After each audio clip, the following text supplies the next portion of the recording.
అన్నమయ్య తిరుపతి జిల్లాలలో 15 లక్షల టన్నుల మామిడి ఈ 4 జిల్లాల నుంచి ఉత్పత్తి అవుతున్నది.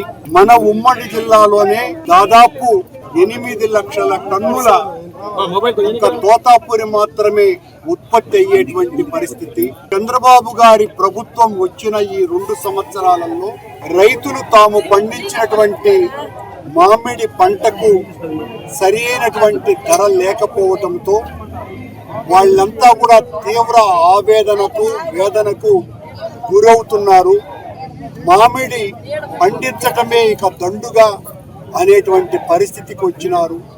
గత సంవత్సరం రైతుల వేదనను చూసి మా నాయకుడు జగన్మోహన్ రెడ్డి గారి ఆధ్వర్యంలో పలమనేరులో పెద్ద ఎత్తున ఆందోళనలు చేసిన తరువాత ప్రభుత్వం కొద్దిగా కదిలి రవింత విదిలించింది. ఈ సంవత్సరం అది లేదు, 2 రూపాయలకే ఫ్యాక్టరీలు కొంటాము అనేటువంటి పరిస్థితి. చివరకు వాళ్ళు 6 రూపాయలు ఇస్తామని 5 ఆఖరు దశకు వచ్చినప్పుడు రాష్ట్ర ప్రభుత్వం 4 రూపాయల మద్దతు ధరను ప్రకటించింది. ఈ 2 కలిపిన రైతుల ఆత్మహత్యలు ఆగేటువంటి పరిస్థితి లేదు.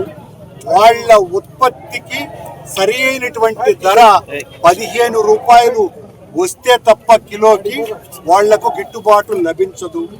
పక్కనున్నటువంటి కర్ణాటకలో తోతాపురి అతి తక్కువ పంట పండిన ఆ కేంద్ర ప్రభుత్వంలో భాగస్వాములకు కొనటం జరిగింది. ఇక్కడేమో ఈ రాష్ట్ర ప్రభుత్వం ముద్దు నిద్రపోతూ నిన్నటి వరకు కేంద్ర ప్రభుత్వానికి కనీసం లేఖ కూడా రాయలేదు.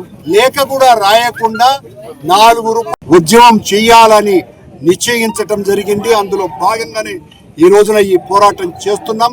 ఇప్పటికైనా కూడా ప్రభుత్వం రైతుల కన్నీళ్లు తుడవటానికి వెంటనే 15 రూపాయల మద్దతును ప్రకటించవలసిందిగా డిమాండ్ చేస్తున్నాం.